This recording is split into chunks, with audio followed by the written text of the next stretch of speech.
Hi everyone, welcome back. This is Mandy and I'm going to do a negative space swipe today, and I'm doing a voiceover because there's a couple fails before we finally get this right. So this is a 12-inch cradled wood board. That first color is Quinacridone Nickel Azo Gold from Glidden. And this next color is Cupid's Crush from Colourarte. This is one of the glitz colors. Love it so much. And this last color is Sweetart from Colourarte. I think they're both in the Be Mine collection, both glitz colors. Beautiful, beautiful colors. So I'm going to use a blue-black cell activator from Atelier Interactive. I'm going to load the palette knife with the cell activator. So this particular day, I was just not having a great painting day. So one side swiped amazing. The other side, I either pressed down too hard or I drug the pillow across the colors. And then I tried with all of my heart to fix it. Because as you can see, I was really trying to branch out and work on some different composition. Here you can see that I swiped a bunch of white, so I tried to fix it, and that's kind of what I'm explaining here. But I decided to do a voiceover because this video would have been horrible long and just painful to watch, you know. So I decided to try to swipe back over that part. But then the composition just didn't make sense. So there was some really beautiful cells and color and composition on the right side, or the side closest to me now. That part up there just didn't really make any sense, and the only way to make sense of it would have been to add some more color somewhere else, or to hyper stretch the right side.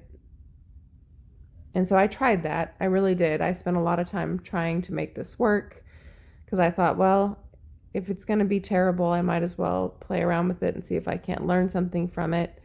So I kept dipping my smaller painting knives into some cell activator and trying to kind of close that negative space gap where it was a negative space that made sense. You know, part of the challenge with negative space is figuring out how to use the negative space to where it really works for the piece. And if you just have a big hole of negative space and it doesn't work for the composition, it doesn't pay to have it there. So the more I played with it, the more I figured out this isn't going to work. And no matter what I do, it's not really working. The other problem I was having is I really tried to make this 20-inch Lazy Susan work for bigger pieces, and it's just not going to work. It doesn't spin with enough force. So like if I had been able to get that middle part to open up like I could on my regular cake spinner, I could have saved this one. And I don't know why I didn't think to do that. Because you can see that when I spin it, it's only opening up a little bit. So when you think about getting a spinner, think about the fact that you need it to have enough force to open up your piece where you can control it if you need to, but you need it to be able to open it up. So while it spins, and it does spin, you can see that the kind of the force, the centrifugal force, is not as much as on the cake spinner. So it's good if you already kind of have a composition in mind and you don't want to overspin. So it can serve its purpose. I really like the way the last swipe turned out on it, but I did have to work really hard for the composition. So yeah, it just may not be a good fit for me. So if I buy a bigger spinner, I think I know where I'm gonna get it from. So in the meantime, I might just do the yardstick thing. And I realize you guys can't see everything that I'm doing, but what I'm doing is I'm tilting and I'm trying to see if I can't tilt that weird part off to try to make something of it. But then you look at it and you're like, that's just weird.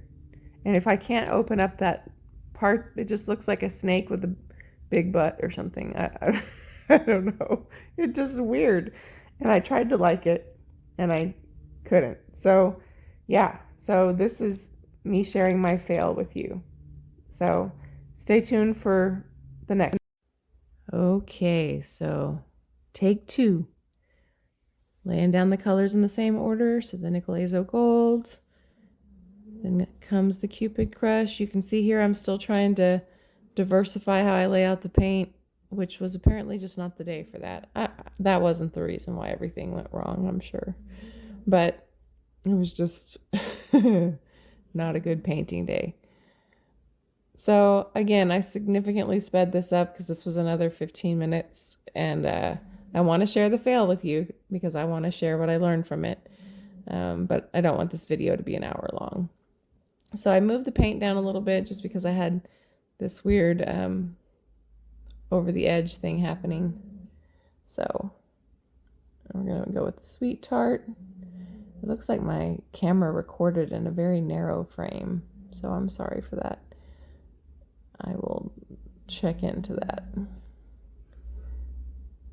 So hang in with me, because when you do see these colors swipe up close, it's amazing how these three colors can give us so much interest. I'm sorry I'm a little bit out of frame. I think I zoomed in a little bit too much with the camera. And I just love that blue-black cell activator, and I love the weird like cloud cells that you get over the pillow. I think that adds the coolest interest. So this is where I went wrong. You see where I swiped up next to that little cloud? I swiped pillow paint across all my colors. So we're back to square one with one side is okay and the other side is crazy. So at this point, I'm still trying to save it. So I'm drawing some interest in the edge, and my intent is that I'm going to tilt a lot of that off, and you know, maybe I'll have like some weird cloud cells, but I'll be able to spread the color out so that you can still see the composition and we can still save it, because at this point I'm like super frustrated that I've messed up another one. The part that you can't see that's kind of right next to me is you can see it a little bit now, is the coolest like shadowy cell, not cell, but shadowy bit of cell activator right above those little cloud cells. It's out of frame now. And I really liked that. Obviously it was kind of just a fluke, but I couldn't save this piece. You can see that I tried. Again, this turner isn't really quite working out. It's not spinning out with kind of the right velocity to open up the middle where it needs to open up. And of course I voiced over this, but when I was trying to make it work, I was like, this reminds me of like the Care Bear stare, which shows how old I am. But I remember that there used to be a Care Bear that had a rainbow and clouds, and that's what it kind of reminds me of, is clouds next to a rainbow. But I didn't really like, toward the edge that's the closest to me, how much white there was.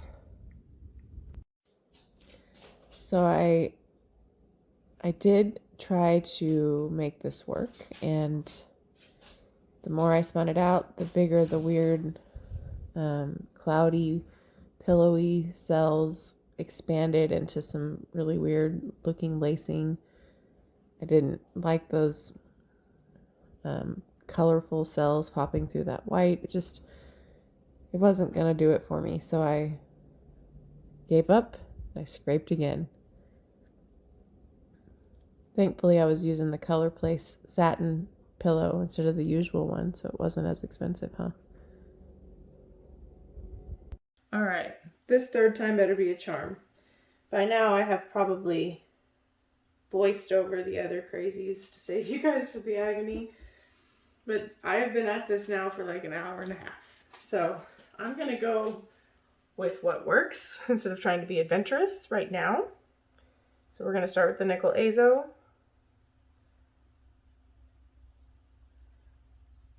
And we'll be adventurous a different day, because apparently today is not the finest painting day for me. You know, sometimes those days happen to all of us. I know they happen to me. Can't speak for everybody in the artist world, but... And I am pretty committed to trying to share as much of those failures with you guys as I can, because I think it's super important. that you know that we all have those days. All of us. It's really hard to relate to an artist who only shares their great successes all the time, because if I don't share with you what I learned, then how is it really paying it forward, right? Because you guys could make the same mistakes and be like, why did that happen? You know, like I see tons of people post, you know, why did my paint do this? Why did I lose all my color? Well, I just showed you some ways that that can happen. You can lose your color by swiping too hard. You can lose your color by dipping into your pillow paint and dragging it over your colors. So, you know, I think that sharing those things with you guys is super important. And I do have to hurry up because I'm almost out of space on my phone.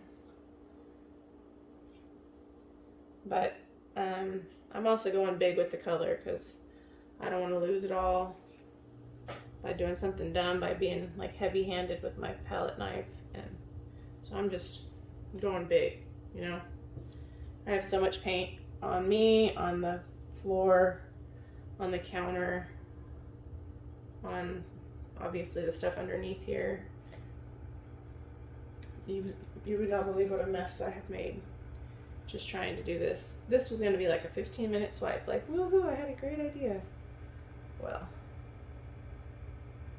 here we are with my great idea, round 3. I may have to speed you up for the sake of getting a voiceover done. So just in case. All right, pop some bubbles. Good grief.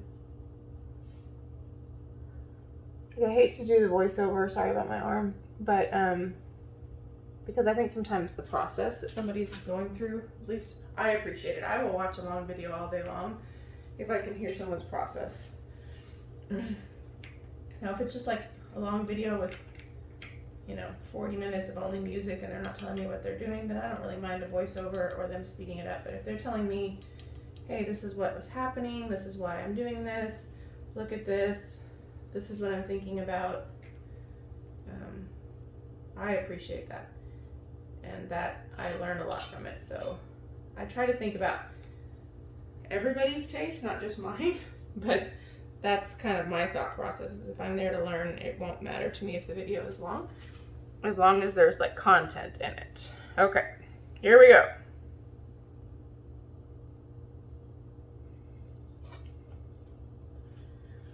I'm so frustrated that this is taking so long. I was so excited about my painting day going well. Look at that crap.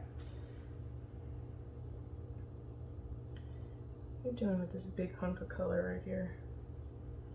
Like, nobody invited you.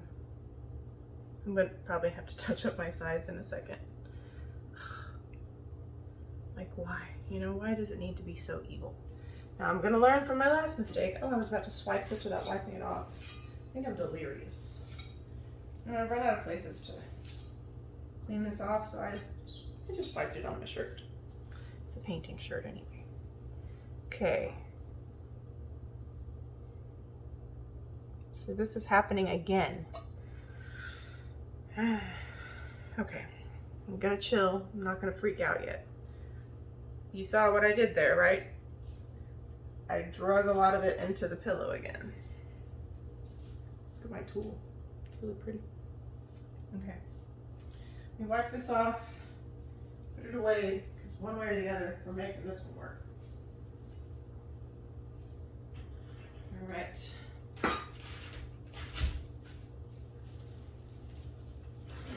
I'm gonna open this up, so pardon my head.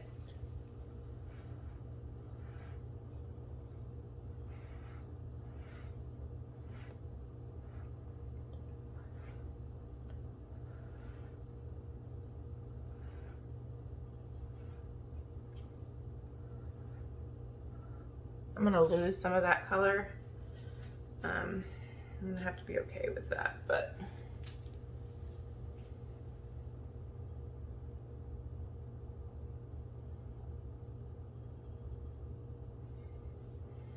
okay.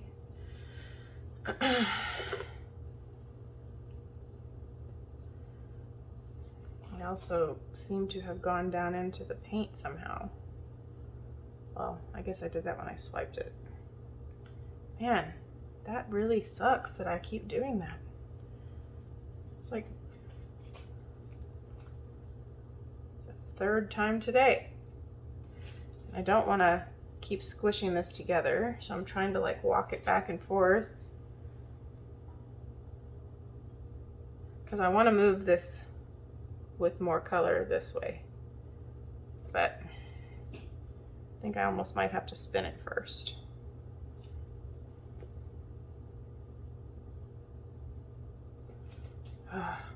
Frustrated.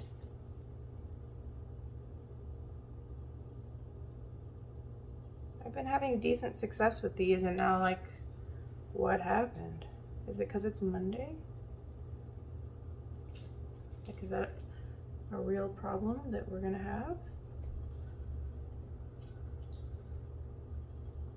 And now I'm really jacking up the composition to try to open this up and get some of this off. And if I didn't have such little confidence in my ability to fix that, I would swipe over there and go again, but that hasn't gone too well today, so I'm not gonna take the chance.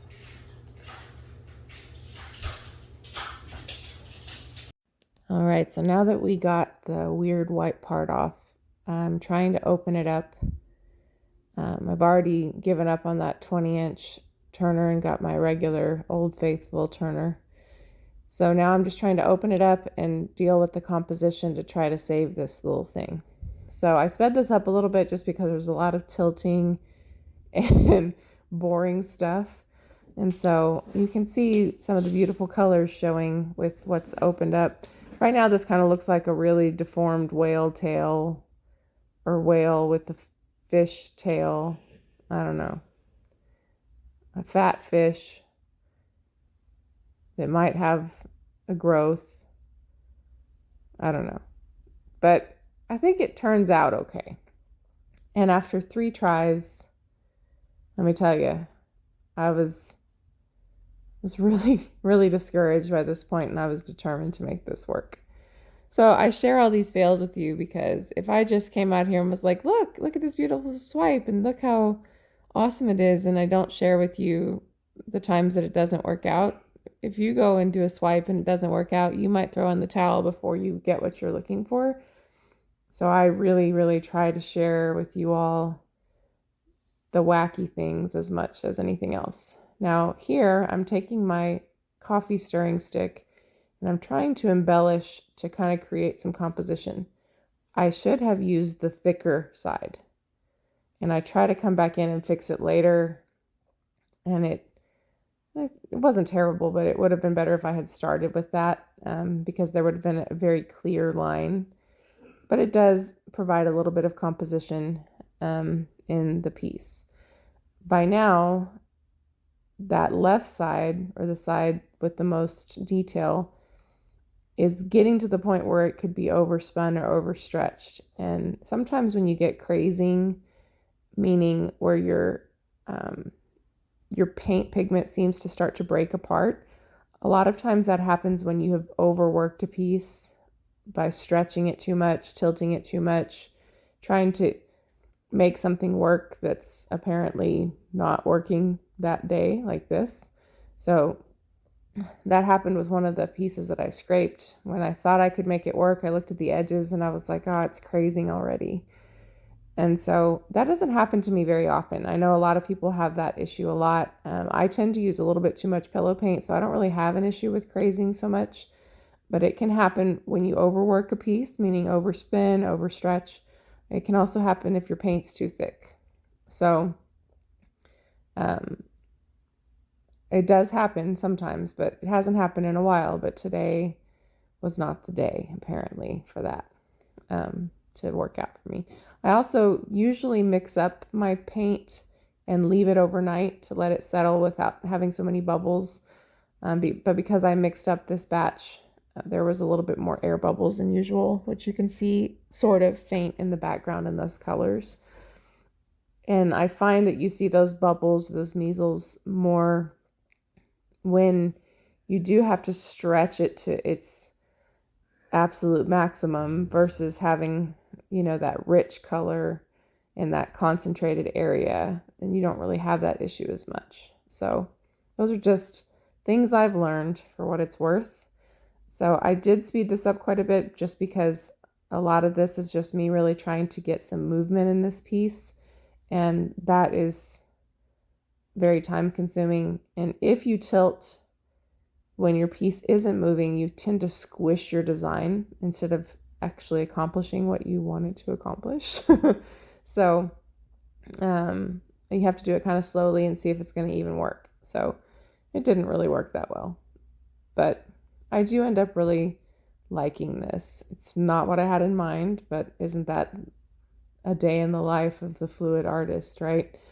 So I did a voiceover for this part because I didn't want it to take forever, and my husband was walking in the door too, and I didn't want to have to edit out random pieces, so I just paused and figured I would just do a voiceover because this was already going to be kind of a long video. So that's why there's these random excerpts where I'm talking and then not. So here's where I try to come back in and say, well, I should have used the thicker edge. And I didn't drag it through exactly the same parts, so that only partially worked. It might have helped a little bit. I'm not real sure. But I did it and it's done. So now I'm just popping a couple bubbles, trying to remove some more obvious measly looking spots so they don't dry looking real crazy. There was a goober or something right there and kind of messed up the way that looked. But part of it looks really cool. I think it looks like a giant wing. So I kind of dig it. So I'm just sharpening up some details here. I will say, even though this was a very frustrating day of painting, and this painting's supposed to be therapeutic, right? So this day was not therapeutic, but I did learn a lot. And if you learn from those experiences, I think that's really important. And that's why I share them. What you're seeing me do there is there's some weird colorful cells coming up through the pillow, and they looked kind of like a disease. So I just kind of ran the skewer through them so they would just kind of be faintly colored in the negative space versus red and orange spots. All right, everyone, so here's our close-up. Third time's sort of a charm. I like this one. It's not what I intended. A lot more colors pop through than I ever thought, but it's really pretty. Look at all those sparkles. I mean, we have red, purple, blue, yellow, green, turquoise. And that azo color kind of creates an orange. I mean, we have probably every color represented with only 3 colors in this wipe. I kind of like the weird pillow cells here. I don't love that there's so much more on this side than this side, but it kind of looks like a really big wing. So I still like it, and my husband came home in time to save this one, so thanks for being so patient. I definitely wanted you to share in the process, but a voiceover for the first 2 just seems a lot more appropriate given how long it is. Let me give you one more quick close-up. Don't forget about the discount codes in the description box for Colourarte, for pixel paint pouring, or pixel paint design, sorry, and a couple other things. Join our Fluidart group. We'd love for you to share your designs and share your artwork. The link is below. And yeah, I appreciate you guys so much. We definitely did overstretch some things over here, but I think it'll still dry nicely. So thank you for watching. Have a good day. Bye.